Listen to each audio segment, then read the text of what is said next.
പൈസ തന്ന് സഹായിക്കണം. ഒരു ഉമ്മാൻ്റെ അപേക്ഷയാണ്. അസ്സലാമു അലൈക്കും. ഞാനിപ്പോൾ ഉള്ളത് എറണാകുളം ആസ്റ്റർ മെഡിസിറ്റിയിലാണ്. ഒരു അർജൻറ്റായിട്ടുള്ളൊരു സംഭവത്തിന് വേണ്ടിയിട്ടാണ് നിങ്ങളുടെ മുന്നിലേക്ക് വന്നിട്ടുള്ളത്. എൻ്റെ ഭാര്യയ്ക്ക് വലിയൊരു ആക്സിഡൻ്റാണ് കഴിഞ്ഞത്. ഒരുപാട് സർജറികളൊക്കെ ചെയ്യേണ്ടി വന്നു.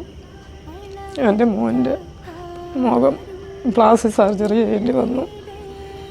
അതേപോലെ കൈ, പാരിയലിൻ്റെ ഭാഗം ഒരുപാട് സർജറികൾ ചെയ്തു. ഇനിയും ചെയ്യാനുണ്ട്. പൈസ തന്ന് സഹായിക്കണം.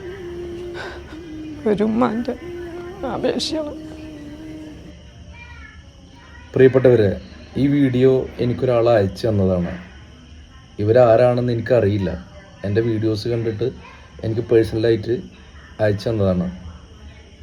തൻ്റെ വാർദ്ധക്യത്തിൽ തന്നെ നോക്കേണ്ട തൻ്റെ മകൻ ഒരു ആക്സിഡൻറ്റ് പറ്റിയിട്ട് കുറേ ചികിത്സകൾ കഴിഞ്ഞു, ഇനിയും ചികിത്സകൾ ബാക്കിയാണ്.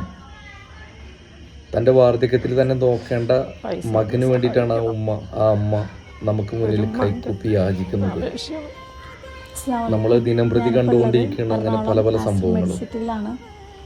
ഒരു കഴിയുന്നവർ സഹായിക്കുക. സംഭവത്തിന് വേണ്ടിയിട്ടാണ് നിങ്ങളുടെ മുന്നിലേക്ക് വന്നിട്ടുള്ളത്. എൻ്റെ ഭാര്യയ്ക്ക് ആ ഉമ്മയുടെ ഒരു സങ്കടം കണ്ടില്ല. കഴിഞ്ഞത് ഒരുപാട് സർജറികളൊക്കെ ചെയ്യേണ്ടി വന്നു. നമ്മുടെയൊക്കെ ഉമ്മമാരൊക്കെ ഇങ്ങനെ കരയുന്ന ഒരു അവസ്ഥ, പ്ലാസ്റ്റിക് സർജറി നമുക്ക് അതൊക്കെ സഹിക്കുമോ? അതേപോലെ കൈ, തൻ്റെ പൊന്നുമൂന് വേണ്ടിയിട്ടാണ് ഉമ്മ ഇങ്ങനെ വിഷമിച്ച് കരഞ്ഞ് നമുക്ക് മുന്നിൽ കൈ കൂപ്പുന്നത്. ആരും തട്ടി മാറ്റരുത്. നാളെ നമുക്ക് ആർക്കും ഇങ്ങനത്തെ ഒരു അവസ്ഥ വരാതിരിക്കട്ടെ.